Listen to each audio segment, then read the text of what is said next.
Para safe. So, this one is the kill switch. So, pag nandito sa idle, tapusin lang yung sounds para maganda yung ng fuel pump. So, left yung hold pa siya.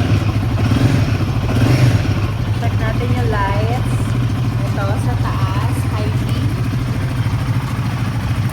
And then, pag pababa naman, passive. Check na. Signal lights. Working. Working. Right. Working. Working. Beep beep. Working pa. So yung hazard mo, nasa okay. Itong mode naman, ganyan, performance or performance ABS on ride mode echo. So mag-echo ka muna. Okay, para hindi ka mabigla. Lalo sa second gear, guys, huwag tayong masyadong agresibo sa throttle pag second gear. Kasi kahit na naka-echo mode ka, di ba sabi ko sa'yo takot dito? Tawag dito, kahit naka-echo mode ka, tapos kahit yung piga mo ganyan na, mag-feel mo gagawin ka na lang.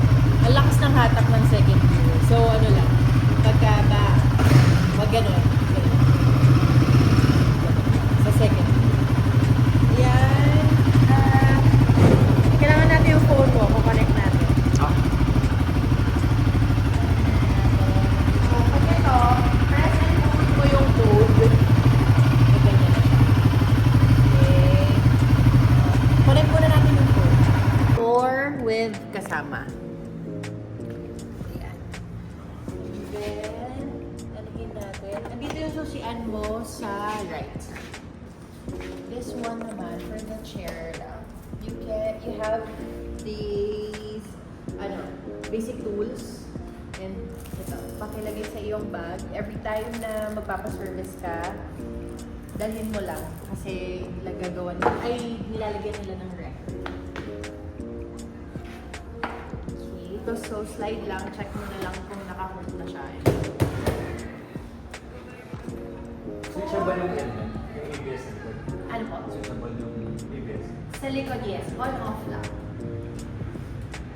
Tapos dito yun sa mode. Pag press lang. Pag press and hold kasi siya yung navigation and your mga odometer, trim A, trim B. Yan. For the gas tank, open. Yan. Tapos 95 octane lang, bawal 91. Oh, you can do 97 kaso lang sayang sa pera. 95 lang. And then push lang. Ay, hindi pala ito na-push. Ganito pala siya. Yung iba kasi pag push, ganyan. Si Guerrilla pala hindi. So, ayan. Okay. And then, yeah, basically, that's it. Ipababa natin. Kaya ng beginner. Ako. Diba? Takot Yan. talaga ako dito. Kaya guys, kung bibili kayo ng Guerrilla, alalay sa second gear. Yun. As in. Salamat, Miss Kenny. You're welcome. Congratulations. Thank Ilang you. buwan tayo usap. Congrats. Ayan. Ito, huwag kang makikipagtalo sa akin na hindi ko sinabi sa'yo to. Yes po. Tawag dito, for warranty, basically lahat ng papagawa mo, especially electrical, kasa muna. So, not necessarily here. Pwede sa ibang branches. Pero tawag dito, basta kasa. Yung kasi pag kunwari, you want to change your busina, mag-add ka ng aux lights, ganyan. Kasi spicy siya. So, baka ma-void yung warranty mo. And PMS Authorized Service Center lang. Okay. Ayan. Here na lang. Punta natin yung time nyo and preferred date. Kasi may cut-off po kami every 4 p.m. Then possible sir kasi if mag-walking kayo sir, tapos po yung schedule. Hindi namin kayo record. Yes. Oo. Yes sir. True. Mag-ride ka na lang. Year na lang, yes. Basta, 545 days or 35. Kahit hindi ka pa mag-35, basta malapit ka na mag 6 months. Laban. Yes. Ito, delivery receipt lang. Okay na yan. Yung bank naman nandun kay Madam na yun.